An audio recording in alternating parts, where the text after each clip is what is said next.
En quoi ce conte, La Belle et la Bête, vous a inspiré pour en faire une nouvelle adaptation, pour proposer cette version très moderne? Ben simplement, c'est que si on revient au texte original de Madame de Villeneuve, non pas qu'on découvre une autre histoire que celle qu'on connaît, c'est exactement l'histoire telle qu'on la connaît, mais je crois que la version longue du texte littéraire donne une idée de la richesse, en fait, de la richesse de propositions en termes symboliques, en termes littéraires de cette histoire.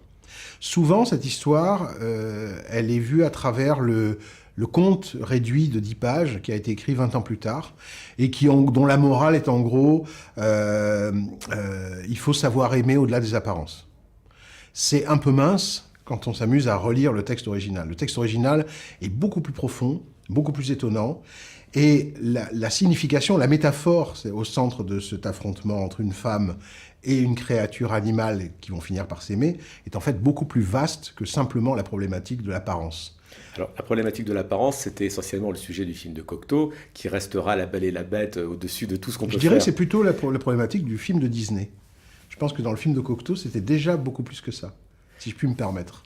C'est-à-dire, dans le film de Disney, il y a vraiment cette idée qu'il faut cette petite morale, cette petite musique pour nous dire « Ah, c'est quand même bien qu'elle sache regarder au-delà des apparences et qu'elle sache trouver l'âme pure qui se cache derrière ce visage animal. » Chez Cocteau, c'est pas du tout le cas, je crois, parce qu'à la fin, quand le prince redevient un prince, finalement, elle est visiblement déçue.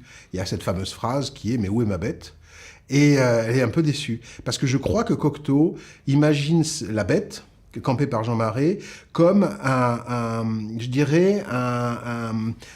une créature qui est à mi-chemin entre le monde des hommes et celui des dieux. D'ailleurs, à la fin du film, le prince emmène en volant Belle vers les cieux, et donc vers le monde des dieux.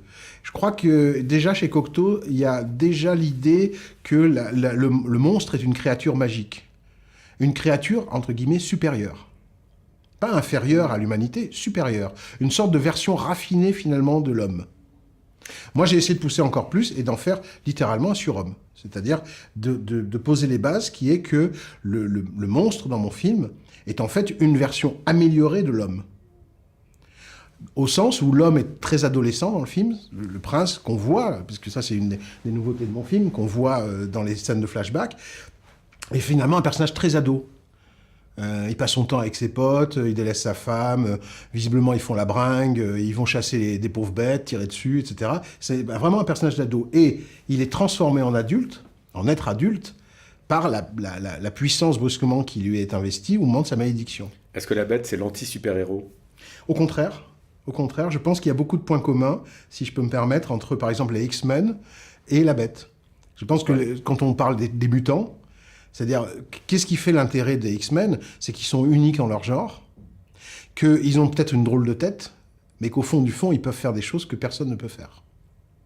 Donc, les X-Men, pour Stan Lee, le créateur, sont de toute évidence des versions raffinées de l'être humain, et je pense que la bête dans le film, c'est le cas. Vous avez situé le film à deux époques, à l'époque de la narration et l'époque de l'histoire. Quelle période avez-vous choisi? J'ai choisi spécifiquement la période du Premier Empire, qui ne correspond en rien à la création du conte, puisque le conte a été écrit en 1740, donc presque un siècle avant. Mais j'ai choisi le Premier Empire parce que c'est un moment qui m'intéresse dans l'histoire française, notamment au niveau des arts plastiques. C'est-à-dire que c'est le moment où on a vu revenir dans les arts plastiques, dans la peinture notamment, tout ce qui est ce panthéon mythologique de dieux, de satyres, de nymphes, de faunes, etc. C'était un grand retour à la mythologie classique. Et j'ai toujours pensé que les contes de fées n'étaient que les adaptations en fait judéo-chrétiennes de ces vieilles légendes gréco-romaine, dans lequel les dieux descendent parmi les hommes et prennent éventuellement des apparences d'animaux. L'histoire du film est bien sûr très forte, mais sans les décors sublimes, les effets spéciaux qui ont une place colossale dans le film, sans les costumes, enfin, sans tous les artifices que vous avez apportés, ce film-là n'aurait pas la même envergure. J'imagine que ça a été un travail titanesque de monter un c'est un travail titanesque, comme je le dis, et je le répète, c'est un travail titanesque à partir du moment où les acteurs ont fait leur boulot. À partir du moment où les acteurs, qui tournent pourtant dans le film majoritairement sur fond vert et fond bleu, on peut lire dans leur regard, on peut comprendre dans leur mouvement qu'ils sont dans cet univers magique. Après, recréer cet univers magique n'est pas si compliqué que ça. C'est un travail effectivement de précision, mais il doit passer par le stade obligatoire de la croyance, de la foi que les acteurs mettent dans cet univers alors qu'ils ne le voient pas. Mais je comparerais ça un peu à ce qu'on peut voir sur certaines scènes de théâtre. Vous voyez un acteur rentrer sur une scène de théâtre avec une chaise et vous jouez la chute de l'Empire romain. Et vous l'achetez. Parce qu'il y a chez les acteurs, c'est des créatures un peu magiques elles-mêmes, une force de proposition, une croyance dans ce qu'ils font qui permet de projeter sur ce qu'ils sont, sur leur jeu, des univers entiers.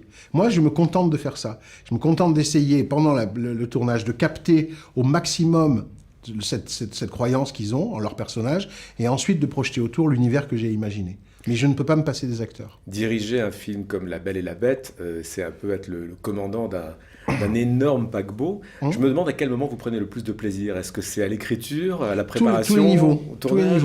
tous les niveaux. J'adore, en soi, j'adore écrire et concevoir un film. J'adore imaginer ce que va être le film, puisque en fait, je n'écris que ce que je vois dans ma tête.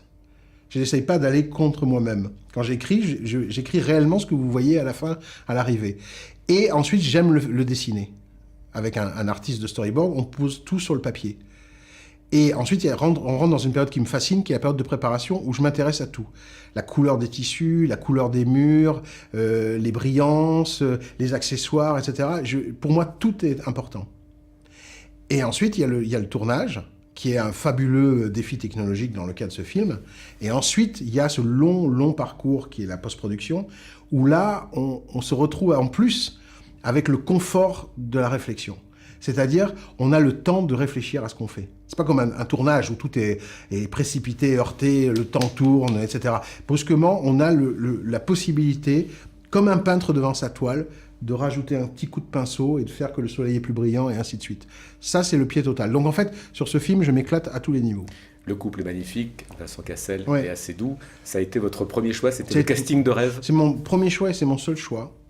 Je ne sais pas ce qui serait passé si l'un des deux avait dit non, ou si les deux avaient dit non, je ne sais pas. J'avais écrit pour eux les rôles.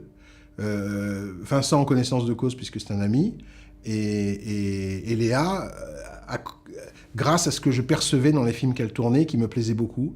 Je percevais chez elle une intensité, une obstination, plein de caractéristiques qui, à mon avis, font d'elle une femme très moderne.